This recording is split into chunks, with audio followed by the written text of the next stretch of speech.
పరిస్థితులు వస్తాయి. మీకు బాధ ఉండొచ్చు, మీకు బాధ ఉన్నప్పుడు వాళ్ళని అట్లాంటి తప్పులు చేయకుండా ఆపాలి. గతంలో మనది అధికారం ఉన్నప్పుడు చెల్లింది, కానీ ఇప్పుడు చెల్లదురా నాయన. ఇప్పుడు ఇట్లా చేస్తే ఊపోది ప్రభుత్వం అని మీరు మంచి చెప్పుకోవాలి. తలుపు మూసి లోపల ఇట్లా కొంత చెప్పుకోవాలా. సో దయచేసి మళ్ళొకసారి నేను ప్రతిపక్షానికి విజ్ఞప్తి చేస్తున్నా, అభివృద్ధి భూసేకరణ విషయంలో మీరు అభ్యంతరం పెట్టకండి. నష్టపరిహారం ఇద్దామా, ఏమిద్దామో చెప్పండి. Open debate for that. భూసేకరణ విషయంలో భూమి కోల్పోతున్న వాళ్లకు బాధ ఉంటుంది, దుఃఖం ఉంటుంది. ప్రత్యామ్నాయం ఏం చేద్దామో చెప్పండి. మూసి పరివాహక ప్రాంతంలో నష్టపోతున్న పేదలకు ఏమిద్దాము? ఒక మంచి కమ్యూనిటీ, ఒక గేటెడ్ కమ్యూనిటీ కట్టి వాళ్ళకి ఇల్లు కట్టిద్దామా?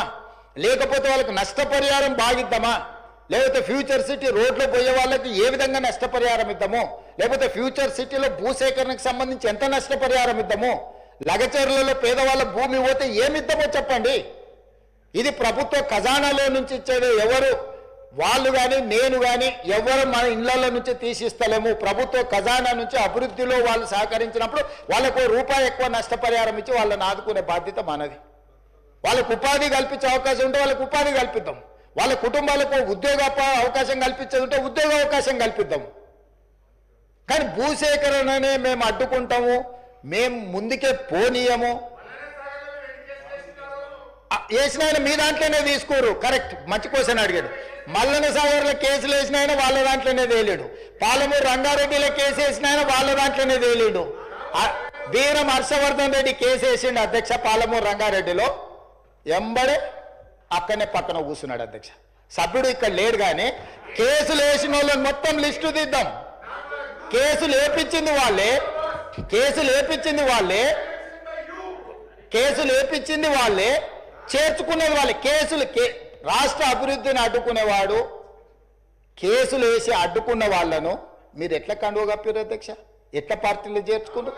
పార్టీలో చేర్చుకున్నారు. బీఫామ్ ఎట్లా ఇచ్చిండ్రు అధ్యక్ష? మళ్ళీ ఎలక్షన్లో ఎట్లా ఇచ్చారు అధ్యక్ష? అంటే ఇప్పుడు ఎట్లా మాట్లాడతారంటే 2014 నుంచి ఒకే చట్టం ఉంది కదా అధ్యక్ష. స్పీకర్ పదవి ఉంది, విప్పు పదవి ఉంది, ప్రతిపక్షమే ఉంది. ఆనాడు ఎమ్మెల్యేలు మారితే మీరు మంత్రులు చేశారు. కనీసం మేము అట్లా కూడా చేయలేదు. మారలేదట వాళ్ళు. మేము మారనే లేదు, ముఖ్యమంత్రిని అభివృద్ధిలో కలిసి వచ్చినామంటారు.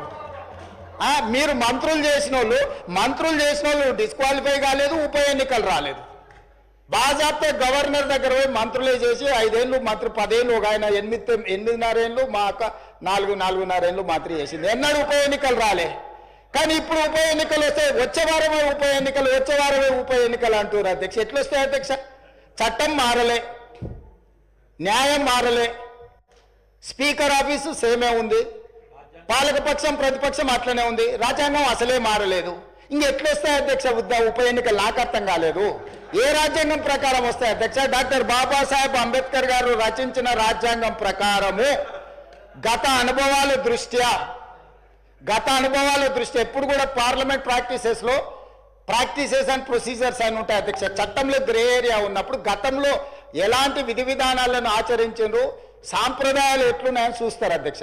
2014 నుంచి 2019, 2019 నుంచి 2023 వరకు ఏ సాంప్రదాయాలను ఈ సభ ఆచరించిందో అచ్చం గదే సాంప్రదాయాలను మనం ఆచరిస్తాం అధ్యక్ష. అంతే కదా అధ్యక్ష? తమరైనా నేనైనా సేమ్ సాంప్రదాయాలనే ఆచరిస్తాం కదా అధ్యక్ష. సో అందుకోసమని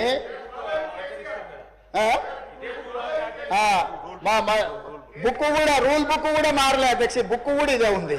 బుక్ వారు రాసిందే అధ్యక్ష.